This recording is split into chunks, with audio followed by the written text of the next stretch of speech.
I'm going to show how to mount Gator SpeedLoad to Redmax trimmers. Right here I have a GZ30N model. Most of the Redmax units will be the same. These are straight shaft models. On a straight shaft, that means they have left-hand thread on them. So to remove the existing head, I'm going to use an Allen wrench. The locking hole on Redmax is on the very top. I'll push that in, lock into place. So you'll turn counterclockwise since it's left-hand thread to remove this. Once the head is removed, you'll see that there's a plastic washer on the base.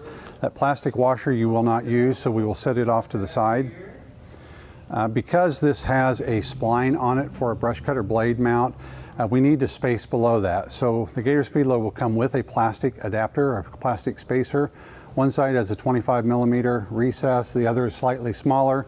You'll use the 25mm recess and you'll know it's right because it'll fit nice and snug onto that.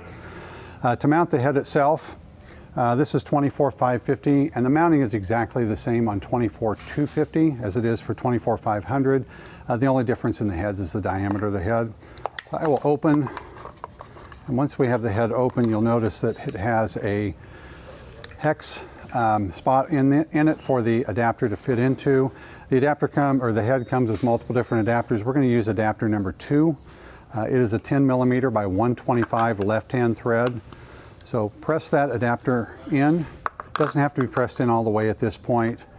And thread the base on. And again, this is a left-hand thread since it's a straight shaft, so it will turn counterclockwise to tighten. I still have my locking pin or this Allen wrench in place. So I tighten it down, that's it. And then I take the base part with the line into it and snap it into place, and that's it. So one of the questions that I've had on some of these straight shaft units that use this washer, because it does space the head down a little bit, there is a concern about how the line will line up with the cutter. As you can see on this one, it's right on the edge. We find that when we're in grass and we're tapping to advance, it will deflect the line up clearly into the path of the cutter and it will cut it off. But we have had some customers have a concern about that. So there are options, and I want to show an option of a different head, a different Gator SpeedLoad head that we can put on here that will alleviate that whole issue. So I'm going to remove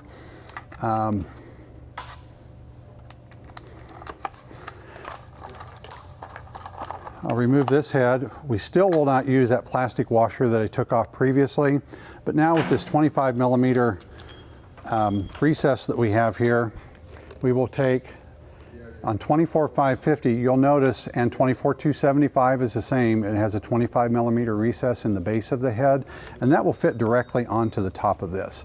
So once we open the head and I set this in place, this will fit in place and it will center perfectly right on top of that. In the packet, the hardware packet for 24-550 and 275, it comes with 5 washers. There'll be 2 washers with a 16mm ID. Put those on first just as a spacer to make sure it's pushed out far enough on the arbor to clear that spline. And then we're going to use the 10mm washer. There's also an 8mm and a 12mm. On this unit you won't use it because it's a 10mm arbor.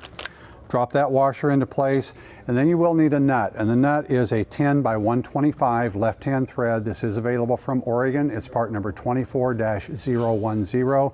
It does not come with the head, it does not come with the head. If you do have a brush cutter blade on your trimmer, you can use the nut that's used to secure the brush cutter blade onto it. When you thread this on, again, it's left-hand thread, so you're going to turn counterclockwise to tighten it down. And I'll use a 17mm socket to tighten this down.